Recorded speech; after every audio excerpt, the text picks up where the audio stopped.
Hello' friends, নতুন এটা recipe লৈ দুখীয়াৰ পাকঘৰলৈ স্বাগতম জনালোঁ।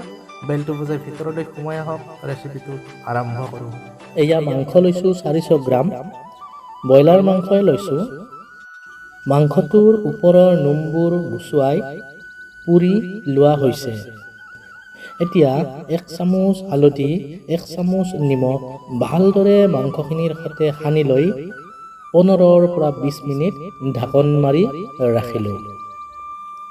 আনফালে এটা বাটিত 1 কাপ মচুৰ দালি আৰু আধা কাপ মুগৰ দালি ললোঁ।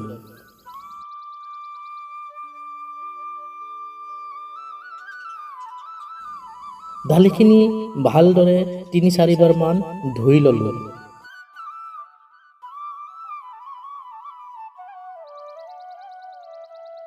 এতিয়া এটা কুকাৰত দালিখিনি দি দিলোঁ। দালিখিনি সিদ্ধ হোৱাৰ জোখেৰে 2 গিলাচ পানী দিলোঁ।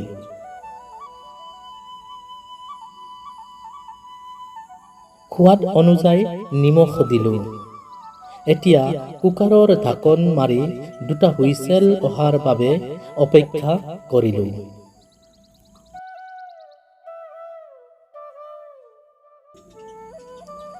এয়া প্ৰথমটো হুইচেল আৰু এয়া দ্বিতীয়টো হুইচেল। এতিয়া কুকাৰটো আমি ঠাণ্ডা হ'বলৈ এৰি দিলোঁ। আনফালে কেৰাহী এখনত সৰিয়হ তেল গৰম হ'বলৈ দিলোঁ। তেল গৰম হোৱাত নিমখ হালধি সানি ৰখা মাংসখিনি দি দিলোঁ। মাংসখিনি ভাঙি নোযোৱাকৈ ভালদৰে লৰাই 2 মিনিটমান ঢাকন মাৰি ৰাখিলোঁ।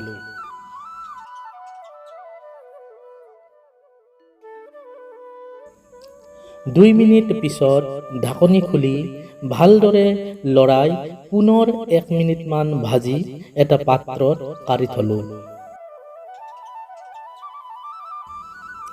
একেখিনি তেলতে 2টা শুকান জলকীয়া আৰু আগতীয়াকৈ কাটি ৰখা মিডিয়াম আকাৰৰ 2টা পিঁয়াজ দিলোঁ।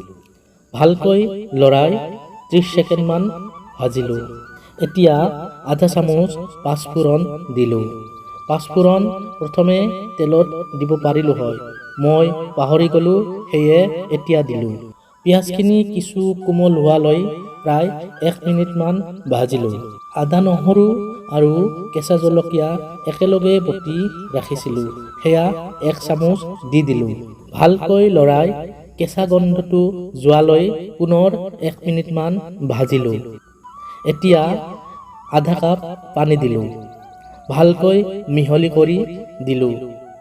এতিয়া 1 চামুচ ধনিয়া গুড়ি, 1 চামুচ কাশ্মীৰী জলকীয়া গুড়ি, আধা চামুচ জিৰা গুড়ি আৰু আধা চামুচ হালধি গুড়ি দি ভালকৈ মিহলি কৰি দিলোঁ। মছলাটো যাতে তলত লাগি নাযায়, কম জুইত কিছু সময় ভাজিলোঁ। মছলাটোৱে গাৰ পৰা তেল এৰাত ভাজি ৰখা মাংসখিনি দি দিলোঁ। ভালদৰে মছলাৰ সৈতে মিহলি কৰি পুনৰ 2 মিনিটমান ভাজিলোঁ। মাংসখিনি যাতে ভাঙি নাযায়, সাৱধানে লৰাই থাকিলোঁ। এতিয়া কুকাৰত সিজাই ৰখা দালিখিনি মাংসখিনিৰ ওপৰত দি দিলোঁ। মাংসবোৰ ভাঙি নোযোৱাকৈ সাৱধানেৰে লৰাই দিলোঁ। এতিয়া দালিখিনি ঘন হোৱালৈ কিছু সময় কম জুইত লৰাই থাকিলোঁ।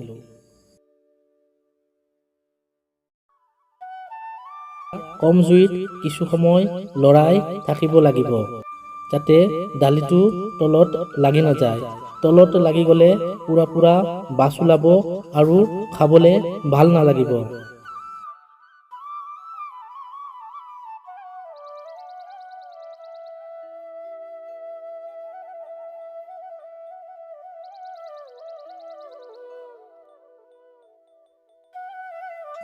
এয়া দালিখিনি ঘন হৈ আহিছে। এতিয়া 1 চামুচ গৰম মছলা ছটিয়াই মিহলি কৰি দিলোঁ।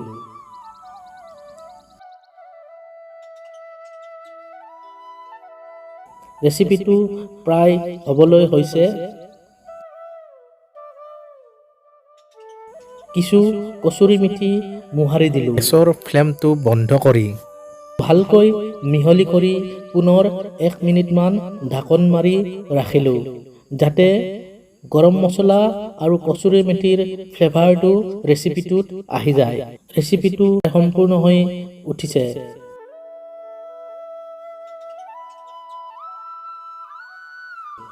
এতিয়া পৰিৱেশন কৰি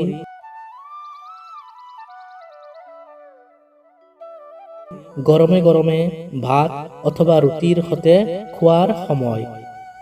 সকলোৱে সুস্থ থাকক, হাঁহি থাকক। ধন্যবাদ।